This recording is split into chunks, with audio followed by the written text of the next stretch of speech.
याचा विचार करून संतांचं वर्णन करायचं होतं, म्हणून मातेची उपमा महाराज देतात. विठ्ठल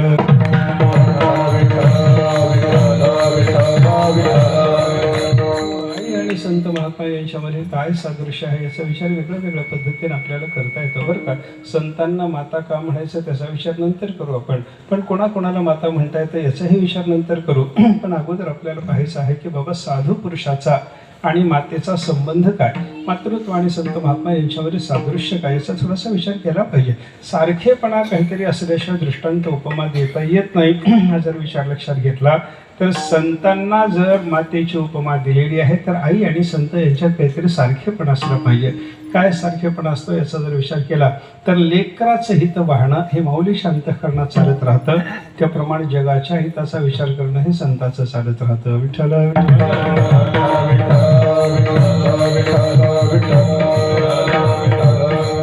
म्हणून मी असं थोडंसं वेगळं गमतीनं बोलायचं झालं तर असं आपल्याला सांगू शकतो, आईवरून संताची व्याख्या ठरवता येते आणि संतावरून आईची व्याख्या ठरवता येते. ज्या व्यक्तीच्या ठिकाणी अपरिच्छिन्न मातृत्व आहे त्या व्यक्तीला संत म्हणायचं आणि ज्या व्यक्तीच्या ठिकाणी परिच्छिन्न संतत्व आहे त्या व्यक्तीला माता म्हणायचं. विठ्ठल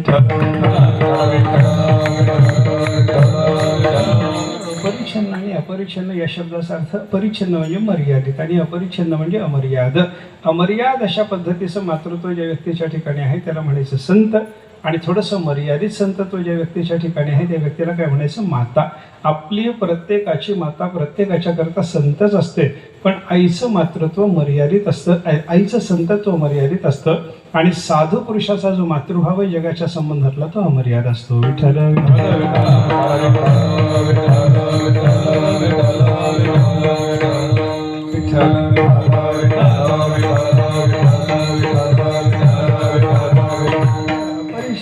परिच्छिन्न अशा पद्धतीने थोडासा विचार करून आपल्याला मातृत्व आणि संतत्वाची व्याख्या अशा पद्धतीने ठरवता येते बरं का.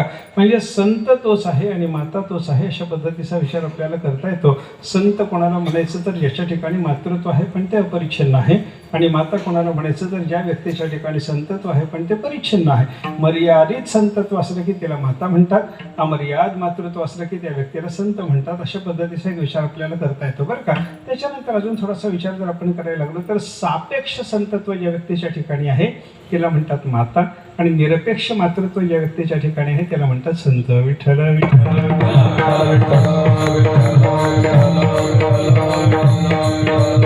सापेक्ष संतत्व याचा अर्थ काय, पुत्र सापेक्ष संतत्व. आपल्या मुलाच्या बद्दल जिचा चांगलेपणा असतो तिला काय म्हणतात माता, आणि सगळ्या जगाच्या बद्दल मातृभाव बाळगणारे जे कोणी असतात त्यांना काय म्हणतात संत म्हणतात बरं का.